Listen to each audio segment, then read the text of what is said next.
Hello students, welcome back to our channel general studies with Anoop K Verma. हम लोग कर रहे हैं यूपीएससी और अदर स्टेट्स के लिए जो एग्ज़ाम्स हैं आपके either for the civil service examination है या फिर आपके जो अलग अलग टेक्निकल बैकग्राउंड के या किसी और भी डिपार्टमेंट के एग्ज़ाम्स अगर जो स्टेट पीसीएस आपका करा रहा है तो वहाँ के लिए ये क्वेश्चंस काफ़ी महत्वपूर्ण हैं। और हालांकि अगर जो हम बात करें कि पीसीएस के एग्ज़ाम्स की, तो अभी रिसेंटली जो अगले मंथ में होना है आपका GPSC Gujarat public service commission के एग्ज़ाम्स होने हैं जो सिविल सर्विस से रिलेटेड है। और साथ में फरवरी के मंथ में यहाँ पर बीपीएससी का आपको एग्ज़ाम देखने को मिलेगा और साथ में फरवरी में ही आपको छत्तीसगढ़ का भी पब्लिक सर्विस कमीशन के भी जो एग्ज़ाम्स हैं वो आपको देखने को मिलेंगे। ठीक है, तो इस कड़ी में अभी तक हमने 4 सेट्स ऑलरेडी कवर कर लिए हैं। ये हमारा 5th सेट है।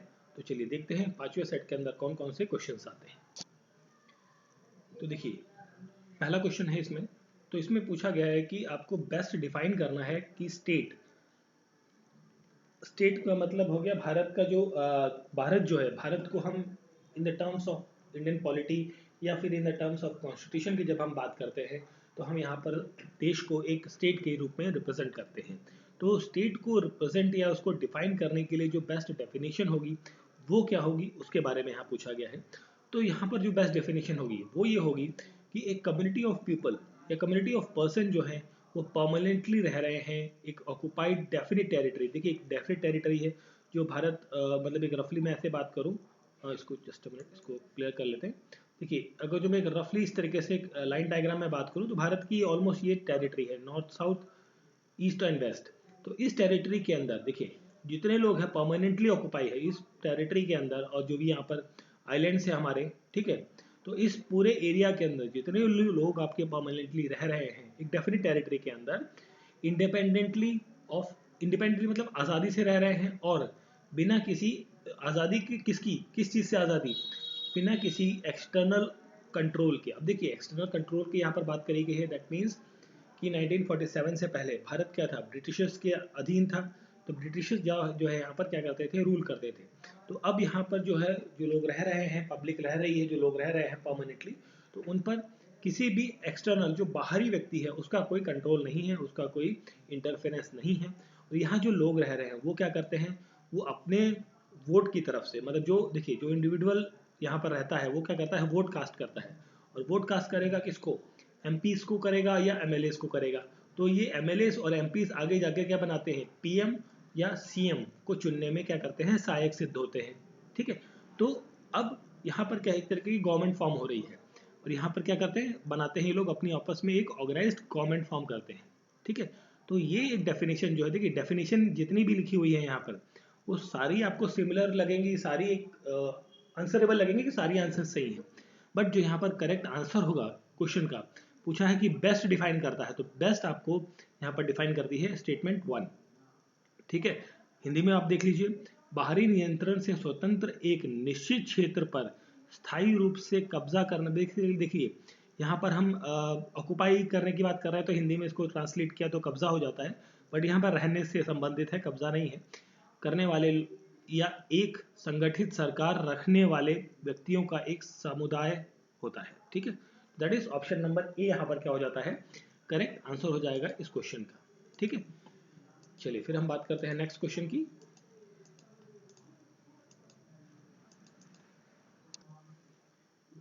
Which one of the following factors constitute the best safeguard of liberty in a liberal democracy? देखिए, लिबरल डेमोक्रेसी दैट इज यहाँ पर उदार लोकतंत्र के अंदर स्वतंत्रता की सबसे अच्छी सुरक्षा का गठन कौन करता है बेसिकली। अब देखिए यहाँ पर क्या होता है ना कि जब कई लोगों के पास पावर होती है तो हर आदमी चाहता है कि अपनी अपनी पावर का इस्तेमाल करके वो सुपेरिटी हासिल करके रखे, मतलब अपने वर्चस्व को, अपने आप को बढ़ा के रखे। बट यहाँ पर एक चीज़ होती है कि हमारे कॉन्स्टिट्यूशन में लिखा गया है सेपरेशन ऑफ पावर के बारे में। अब सेपरेशन ऑफ पावर किसकी, यहाँ पर देखिए 3 तरीके की बॉडीज है, एक है एग्जीक्यूटिव बॉडी, एक है लेजिस्लेटिव बॉडी, एक है जुडिशरी। देखिए ये क्या है, एग्जीक्यूटिव मतलब जो आपके आईएएस आईपीएस जो या फिर जो भी ब्यूरोक्रेट्स है वो आते हैं इसके अंदर। ठीक है, लेजिस्लेटिव के बाद अंदर आते हैं एमपीज या फिर एमएलएज आपके, या फिर एमएलसी, ये सब चीज़ें आती हैं जिसके अंदर आपके प्रधानमंत्री, मंत्री परिषद, ये सारी चीज़ें आपकी लेजिस्लेटिव बॉडी के अंतर्गत आती है। और जुडिशरी के अंदर आते हैं आपके जजेस, हाई कोर्ट, सुप्रीम कोर्ट और लोअर कोर्ट, और बाकी जितने भी न्यायपालिका से संबंधित चीज़ें हैं वो आती हैं आपकी जुडिशरी के अंदर।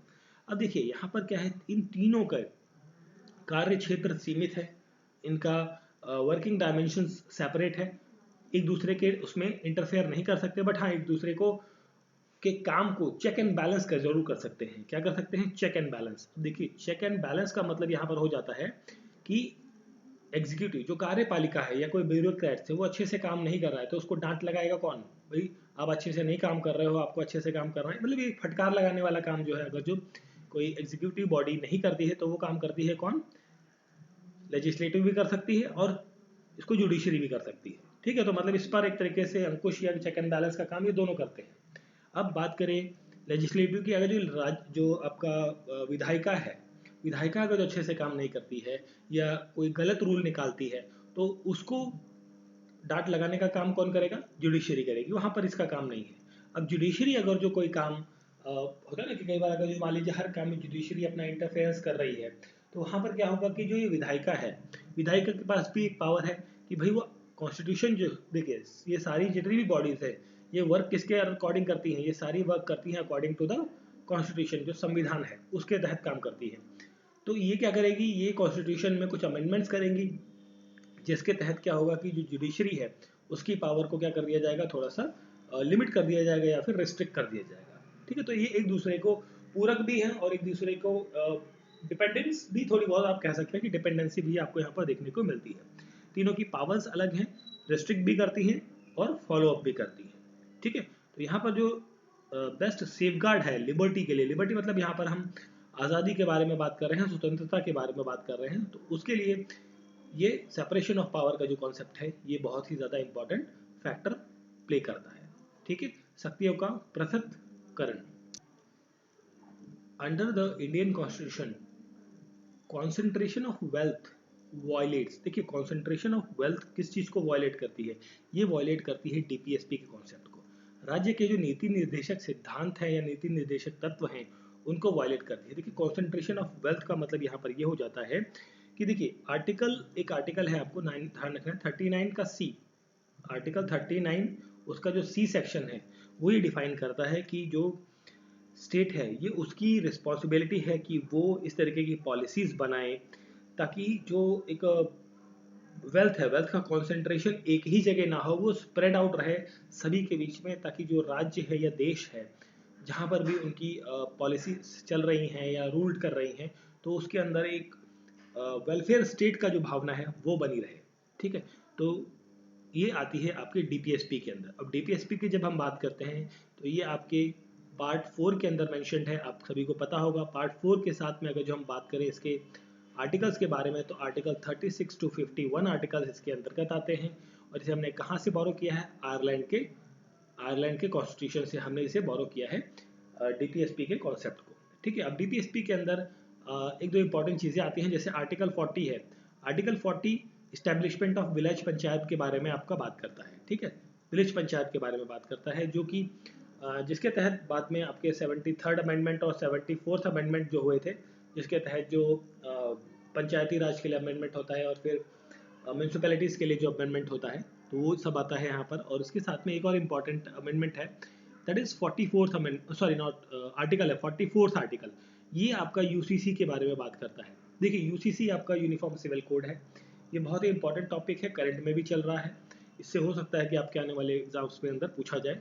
तो इस चीज़ को करंट अफेयर के टॉपिक के साथ में ज़रूर देखते रहें कि यूसीसी से रिलेटेड गवर्नमेंट या कोर्ट जो है वो क्या निर्णय दे रही है या क्या इस पर चल रहा है। ठीक है, तो ये आपके दो इम्पॉर्टेंट थे।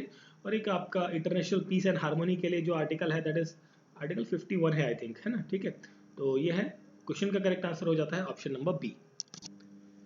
Next question, constitutional government means. देखिए कॉन्स्टिट्यूशनल गवर्नमेंट का मतलब क्या होता है? ओके, यहाँ पर देखिए सीरियल नंबर आई थिंक 24 है ये, तो उसको करेक्ट कर लेंगे। 24 सीरियल नंबर है तो थोड़ा सा एक स्किप हो गया I think. 24 serial number question है। तो कॉन्स्टिट्यूशनल गवर्नमेंट का मतलब क्या होता है यहाँ पर ये पूछा गया है। तो देखिए कॉन्स्टिट्यूशनल गवर्नमेंट की जब हम बात करते हैं तो ये होती है कि गवर्नमेंट जो ऑपरेट करती है with the set of legal and constitutional constraint के साथ में, जिसके अंदर उसकी पावर्स जो है वो क्या हो जाती हैं, पावर्स को यहाँ पर क्या कर दिया जाता है, लिमिट कर दिया जाता है, एंड प्रोटेक्ट की जाती है लिबर्टी प्रोटेक्ट की जाती है लिबर्टी ऑफ सिटीजन्स की, ठीक है, जो नागरिक है उनकी लिबर्टी को प्रोटेक्ट किया जाता है, और जो पावर है किसकी, गवर्नमेंट की पावर, उसको क्या कर दिया जाता है, बेसिकली लिमिट अप कर दिया जाता है, वो होता है कॉन्स्टिट्यूशनल गवर्नमेंट। देखिए government limited by the terms of the constitution. अब देखिए ये है करेक्ट आंसर यहाँ पर, ऑप्शन नंबर डी।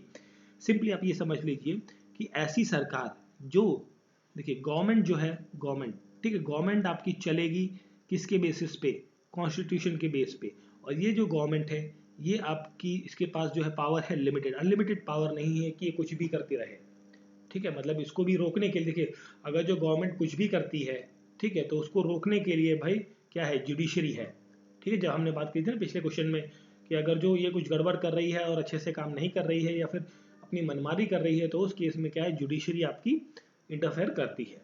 तो यहाँ पर पावर भी लिमिटेड हो जाती है, और साथ में यहाँ पर क्या देखने को मिलता है, प्रोटेक्ट करती है गवर्नमेंट को। प्रोटेक्ट कौन करेगा, देखिए कॉन्स्टिट्यूशन कहता है कि गवर्नमेंट का ये दायित्व है कि वो जो लोग हैं, नागरिक हैं, उनकी पर्सनल लिबर्टी को क्या करें, प्रोटेक्ट करें। और साथ में यहाँ पर जो गवर्नमेंट है आपकी, देखिए गवर्नमेंट जो है वो बनती है, देखिए सेट ऑफ रूल्स से। अब सेट ऑफ रूल्स का मतलब हो गया, या देखिए सेट ऑफ रूल्स कैसे बनेंगे, सेट ऑफ रूल्स बनेंगे बेसिक लॉज को कंसिडर करते हुए। अब बेसिक लॉज कहाँ पर हैं, देखिए ये बेसिक लॉज जो हैं ये आपके कॉन्स्टिट्यूशन में मेंशन्ड है। कॉन्स्टिट्यूशन की सहायता से सेट ऑफ रूल्स बनाए जाएंगे जिसके तहत कानून, जो सरकार है वो चलेगी, और जो ये सेट ऑफ रूल्स हैं ये बनेंगे बेसिक लॉज की हेल्प से, और ये बेसिक लॉज कहाँ पर है, कॉन्स्टिट्यूशन के अंदर मेंशन्ड है। और जो ये सारे रूल्स और रेगुलेशंस, ये सब चीज़ें होती हैं, ये क्या करती हैं, किसके बारे में बात करती हैं, ये ड्यूटीज़ के बारे में बात करती हैं, पावर के बारे में बात करती हैं, and functioning of the government के बारे में ये सब बात करती हैं, ठीक है। कॉन्स्टिट्यूशनल गवर्नमेंट जो है वो एक स्टैब्लिश करती है फ्रेमवर्क फॉर द गवर्नमेंट, जो कि अकाउंटेबल होगी, ठीक है, अकाउंटेबल होगी, और क्या होगी, accountable that is responsible government होगी, और साथ में रिप्रेजेंटेटिव फॉर्म ऑफ गवर्नमेंट होगी, जैसे डेमोक्रेसी में होता है भारत के अंदर कि भाई हमने किसी को वोट किया, देखिए एक 10 लाख लोगों पर एक एमपी आपका या एमएलए आपका चुनकर जाता है, ठीक है, तो आपने क्या है, अपने 10 लाख लोगों में से एक व्यक्ति को आपने रिप्रेजेंटेटिव बनाया आगे जाने के लिए। तो इस तरीके का फॉर्मेट आपको यहाँ देखने को मिलता है, ठीक है। तो यहाँ पर क्या हो जाता है, गवर्नमेंट लिमिटेड हो जाती है by the terms of the constitution. Constitution जो है गवर्नमेंट को लिमिट कर देती है, उसकी पावर्स के अंदर बांध देती है, वो अपने मन मर्जी से कुछ भी नहीं कर सकती। तो this is question number 25। The constitutional government by definition is, देखिए डेफिनेशन अभी हमने काफ़ी डिस्कशन किया कॉन्स्टिट्यूशनल गवर्नमेंट कैसी होती है। यहाँ पर बाय डेफिनेशन क्या होगी, ये होगी लिमिटेड गवर्नमेंट होगी। लिमिटेड गवर्नमेंट दैट इज उसके पास लिमिटेड पावर है, और रिस्पॉन्सिबिलिटीज काफ़ी हैं, और ड्यूटीज़ भी हैं डेफिनेटली, है ना। तो ये सब चीज़ें आपको देखने को मिलती है। तो क्वेश्चन का करेक्ट आंसर है इस क्वेश्चन का option number D, limited government. Which one of the following categories of fundamental rights incorporate protection against untouchability? देखिए untouchability की जब हम बात कर रहे हैं तो आपके ध्यान में आ रहा होगा, हम बात कर रहे हैं कहाँ पर, फंडामेंटल राइट्स के बारे में हम जान रहे हैं। फंडामेंटल राइट्स पार्ट 3 के अंदर हैं। आर्टिकल्स की जब हम बात करें तो 30 नहीं, ये आपका 14 to 35 तक के जो आर्टिकल्स हैं वो आते हैं यहाँ पर। और ये हमने कहाँ से लिया है, यूएसए से लिया है, बिल ऑफ राइट्स के नाम पे। यूएसए के कॉन्स्टिट्यूशन के अंदर बिल ऑफ राइट्स के नाम से ही मेंशन्ड है बेसिकली, ठीक है। तो उसी का एक आर्टिकल है जिसके अंदर अनटचेबिलिटी के बारे में बात करी गई है। तो यहाँ पर पूछा है fundamental rights incorporate with the protection of untouchability as a form of discrimination, भेदभाव के विरुद्ध जो है अनटचेबिलिटी का जो कानून है। तो सबसे पहले तो आप ये याद रखिए कि अनटचेबिलिटी का जो ये पॉइंट आता है, ये आता है आर्टिकल नंबर 17 के अंदर। अब आर्टिकल 17 नंबर आर्टिकल जो है ये आता है under the sub category of the right to equality के तहत। अब right to equality option number D यहाँ पर हो जाता है correct answer. Right to equality के लिए जो आर्टिकल्स की जब हम बात करते हैं तो वो आते हैं 14 से लेके 18 तक। अब देखिए 14 की जब हम बात करते हैं, आर्टिकल नंबर 14, आर्टिकल नंबर 14 ये कहता है कि इक्वालिटी बिफोर द लॉ या फिर इक्वल प्रोटेक्शन ऑफ लॉ के बारे में बात करता है। आर्टिकल 15 आपका बात करता है कि डिस्क्रिमिनेशन नहीं होना चाहिए किसी भी व्यक्ति के साथ में on the basis of sex, colour, caste, creed, birth place, religion, इन सभी के बेसिस पे किसी के साथ में भी कोई भेदभाव नहीं होना चाहिए। आर्टिकल नंबर 16 आता है। फिर आर्टिकल 16 क्या कहता है ये कहता है कि जो आपका इक्वल अपॉर्चुनिटीज़ के बारे में यहाँ पर बात करता है। Equal opportunities in the matter of public employment, जो भी सरकारी रोजगार है या बेसिकली जो गवर्नमेंट अपॉर्चुनिटीज़ या जॉब्स आती हैं, तो उसके अंदर हर व्यक्ति को, हर वर्ग के व्यक्ति को, चाहे अमीर हो गरीब हो, किसी भी जाति धर्म विशेष का हो, तो उसका वो अधिकार है कि वो उसमें अप्लाई कर सके, वहाँ पर जॉब कर सके। आर्टिकल 17 हमने बात कर ली है, ये अबॉलिशन ऑफ अनटचबिलिटी के बारे में बात करता है। और इसके अंदर एक और आर्टिकल था, दैट इज आर्टिकल नंबर 18। तो आर्टिकल नंबर 18 जो है वो आपका बात करता है अबॉलिशन ऑफ टाइटल्स के बारे में। टाइटल्स को अबॉलिश करना है। अब टाइटल्स जैसे राजाधिराज, महाराजा, नवाब साहब, ठीक है, या सर का, जो सर की उपाधि भी कई लोगों को दी गई थी जो ब्रिटिश टाइम पर थे, तो उन लोगों में से ऐसा, ठीक है, जमींदार, ऐसा। तो जो पद हैं, ये पद वाले जो नाम हैं, ये अबॉलिश कर दिए गए। एक्सेप्शन यहाँ पर रखी गई। एक्सेप्शन कहाँ पर, कि जो एकेडमिक अवार्ड्स हैं, एकेडमिक टाइटल्स या फिर जो मिलिट्री टाइटल्स। अब देखिए मिलिट्री टाइटल्स में ये हो गया कि जैसे होता है ना कि मेजर, कर्नल, ब्रिगेडियर, इस तरीके से जो आर्मी के टाइटल्स हो गए। एकेडमिक में जैसे कि डॉक्टर, इंजीनियर, ठीक है, बैरिस्टर। तो इस तरीके के जो एकेडमिक है, जिन्होंने पढ़ाई करके जो डिग्री हासिल की है, उसके बेसिस पे कोई एकेडमिक टाइटल है तो वो आप रख सकते हैं। अदरवाइज बाकी कोई भी जो टाइटल्स है वो अबॉलिश कर दिए गए हैं, ठीक है।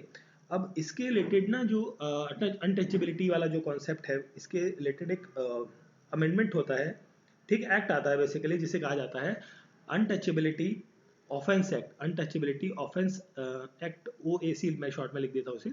अनटचेबिलिटी ऑफेंस एक्ट आता है, ये आता है 1955 के अंदर, ठीक है। आपको ये नाम ध्यान रखना है, 1955 में आता है।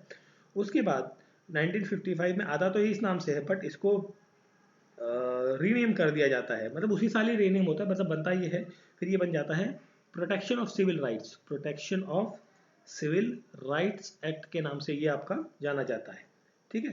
जिसके अंदर कई सारे प्रोविजन दिए गए हैं कि अगर जो कोई इस तरीके के कृत्य करता है, अनटचेबिलिटी वाले कॉन्सेप्ट के साथ किसी के साथ दुर्व्यवहार करता है, तो उसको क्या सजाएं मिल सकती हैं, क्या प्रावधान है उसके अंदर, वो सारी चीज़ें यहाँ पर मेंशन की गई हैं, ठीक है।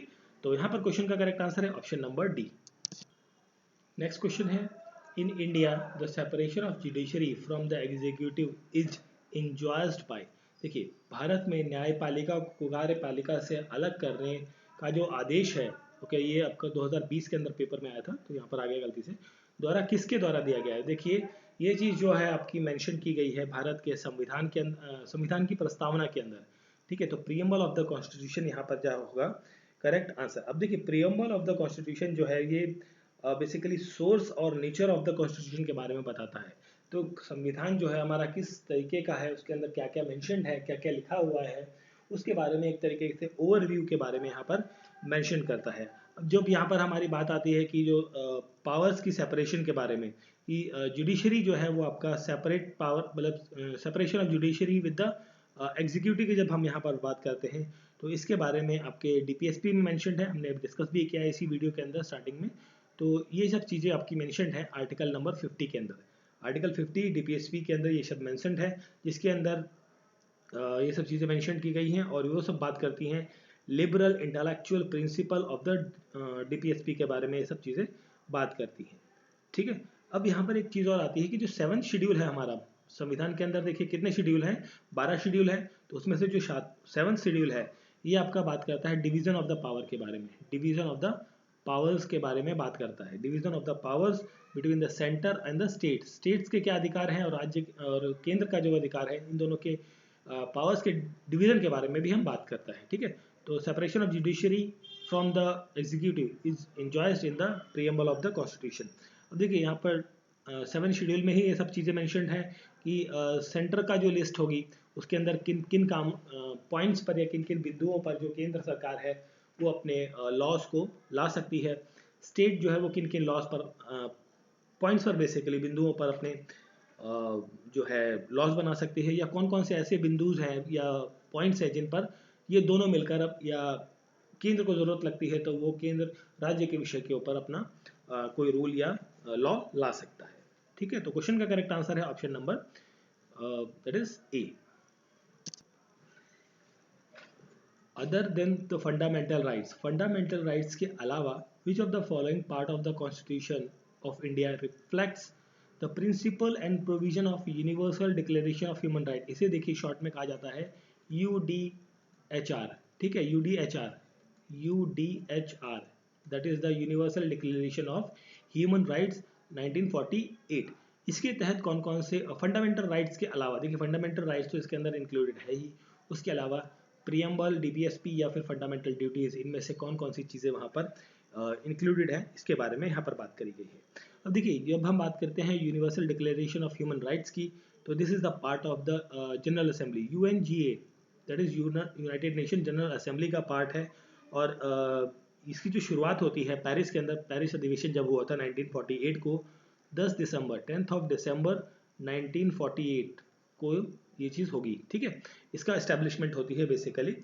और इसे बेसिकली कहा जाता है universally protect the fundamental human right, मतलब जो कहते हैं ना दुनिया भर में जो मानवाधिकार वाली चीज़ें ना, जैसे ह्यूमन राइट कमीशन इंडिया में भी है, स्टेट ह्यूमन राइट कमीशन होता है, नेशनल ह्यूमन राइट कमीशन है, वैसे ये दुनिया भर के मानव अधिकार वाला जो कॉन्सेप्ट है कि भाई इंसान है, उनकी सुरक्षा होनी चाहिए, जो जो चीज़ें होती हैं ह्यूमन राइट्स के नाम पर, जो भी लॉज रहते हैं, वो सारी आपको यहाँ पर देखने को मिलती है। अब इसके लिए जब हम बात करते हैं प्रियम्बल की, ठीक है, तो प्रियम्बल के अंदर देखिए ह्यूमन राइट्स की जब हम बात कर रहे हैं तो प्रियम्बल के अंदर मेंशन्ड है, आपको वर्ड ध्यान होंगे कि social, economic and political justice आपको देखने को मिलेगा। 3 टाइप का आपको जस्टिस मिल रहा है, सोशल, इकोनॉमिक और पॉलिटिकल टाइप का। और साथ में आपके 5 वर्ड्स आपको देखने को मिलेंगे, दैट इज द लिबर्टी। कितने टाइप की आपको लिबर्टी देखने को मिलती है, दैट इज द थॉट की लिबर्टी है, एक्सप्रेशन की, बिलीफ की, फेथ एंड वर्शिप करने की। तो ये 5 टाइप की आपकी लिबर्टीज आपको देखने को मिलती हैं। तो this is the part of the universal declaration of human right. तो प्रियम्बल तो है आपका। DPSP की जब हम बात करते हैं तो DPSP का आर्टिकल नंबर 1 है, this is article number 45, article 45। Article 45 जो है इंडियन कॉन्स्टिट्यूशन का, वो ये कहता है कि जो बच्चे हैं अप टू 6 ईयर्स तक के जो बच्चे हैं, उनको एक कंप्लीट बेसिकली उनके केयर करना और उनको एजुकेट करना जब तक वो 6 साल के नहीं होते, ये एक बेसिकली किसका अधिकार, बेसिकली एक दायित्व है, बेसिक रिस्पॉन्सिबिलिटी है राज्य की, या फिर राज्य इन सेंस की स्टेट की या वहाँ पे एजेंसीज की, कि भाई उनको एक प्रॉपर हेल्थ फूड मिले, उनकी खाने के लिए व्यवस्था की जाए, या फिर उनको जो 6ठी क्लास तक जो है थोड़ी सी एजुकेशन प्रोवाइड करने की बात करी गई है, ठीक है। और इसी तरीके का जो एक्सप्रेशन है आर्टिकल 26 के अंदर भी मेंशन्ड है कुछ आर्टिकल। देखिए ये जो चीज़ है ना 45 में जो आर्टिकल है, आर्टिकल 45 के अंदर जो DPSP का पार्ट है, उसके अंदर जो चीज़ें लिखी गई हैं वो इसका जो कॉन्स्टिट्यूशन है, मतलब जो इसके आर्टिकल्स हैं UDHR के, उसके 26 आर्टिकल में भी वही चीज़ें मेंशन की गई हैं जो हमने यहाँ पर अभी बात करी कि 6 साल तक के बच्चों को जो है वो एजुकेशन और उनकी केयर करने की ज़रूरत है। फिर आता है फंडामेंटल ड्यूटीज़ का। तो फंडामेंटल ड्यूटीज़ के अंदर, ठीक है, तो फंडामेंटल ड्यूटीज़ में ये आता है कि भाई जो सोसाइटी है उसके हर व्यक्ति का ये उसका बेसिकली क्या हो जाता है, राइट हो जाता है, या कि हम सोशल सिक्योरिटी को एंटाइटल करें, ठीक है।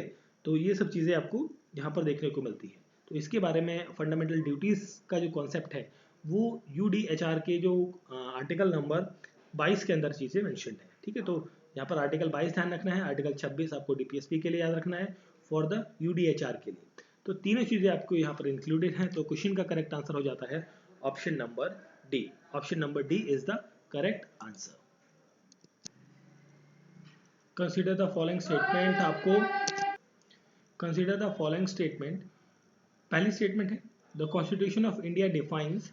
देखिए कॉन्स्टिट्यूशन ऑफ इंडिया डिफाइंस, देखिए कॉन्स्टिट्यूशन ऑफ इंडिया ने ये नहीं डिफाइन किया कभी भी कि बेसिक स्ट्रक्चर्स के, कभी भी इसने डिफाइन नहीं किया कॉन्स्टिट्यूशन ने कि भाई बेसिक स्ट्रक्चर क्या है, basic structure in terms of federalism, secularism या फंडामेंटल राइट्स या डेमोक्रेसी के टर्म में, किसी भी टर्म में कॉन्स्टिट्यूशन ने कभी भी डिफाइन नहीं किया कि भाई बेसिक स्ट्रक्चर संविधान का क्या है। अब देखिए बेसिक स्ट्रक्चर का जो कॉन्सेप्ट है ये आता है आपका दैट इज द 1973 के अंदर एक केस होता है, that is the Kesavananda Bharati case versus union government of India.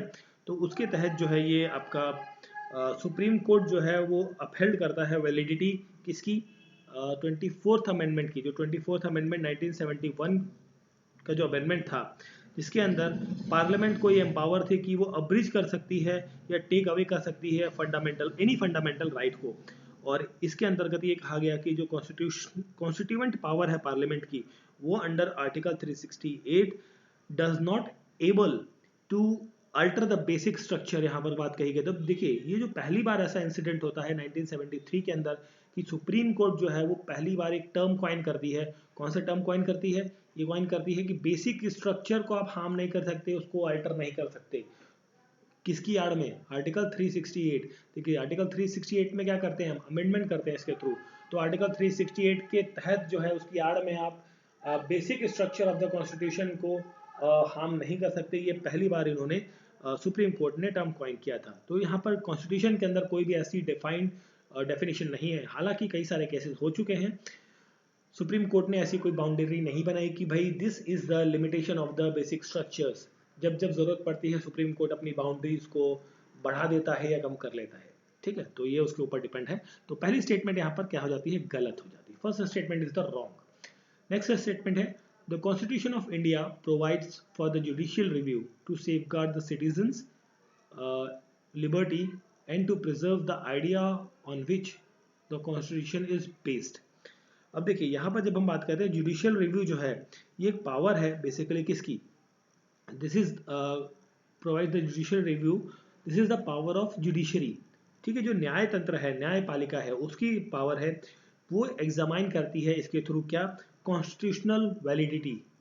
Constitutional validity को, या फिर आप कह लीजिए कि constitutionality of the legislative enactment को, या एग्जीक्यूटिव ऑर्डर्स को, या फिर दोनों, जो कि सेंटर ने या स्टेट गवर्नमेंट ने ऑर्डर्स पास किए हैं, उनको वैलिडेट करने का काम करती है, उनको एग्जामाइन करने का काम करती है थ्रू द जुडिशियल रिव्यू को, ठीक है। यहाँ पर कॉन्स्टिट्यूशन प्रोवाइड करता है बट सेफगार्ड ऑफ सिटीजन्स के लिए नहीं है यहाँ पर, ठीक है। Safeguard of the citizens amendment के बारे में बात नहीं करता यहाँ पर उनके और जो प्रोविजन है बेसिकली, जो जुडिशियल रिव्यू का प्रोविजन है, ये मेंटेन करता है बैलेंस ऑफ फेडरलिज्म को, ठीक है, ना कि आपकी इसके बारे में। तो ये किसके बारे में बात करता है? बैलेंस ऑफ फेडरलिज्म के बारे में ये बात करता है थोड़ा सा, ठीक है। और जो कि प्रोटेक्ट करेंगे आपके फंडामेंटल राइट्स को, फंडामेंटल फ्रीडम्स को गारंटी करेंगे आपके सिटीजन्स के बेसिकली, ठीक है। तो आपकी जो सेकंड स्टेटमेंट है ये भी क्या हो जाती है? देखिए कॉन्स्टिट्यूशन जो है वो एक्सप्रेस नहीं करता any grant of court the power of judicial review को। तो यहाँ पर जो सेकंड स्टेटमेंट है ये भी क्या है? आपकी गलत हो जाती है। तो दोनों स्टेटमेंट गलत है। तो ओके, अच्छा दोनों ओके। क्वेश्चन थोड़ा सा नीचे है, मैं इसको थोड़ा सा ऊपर करता हूँ, जस्ट अ मिनट।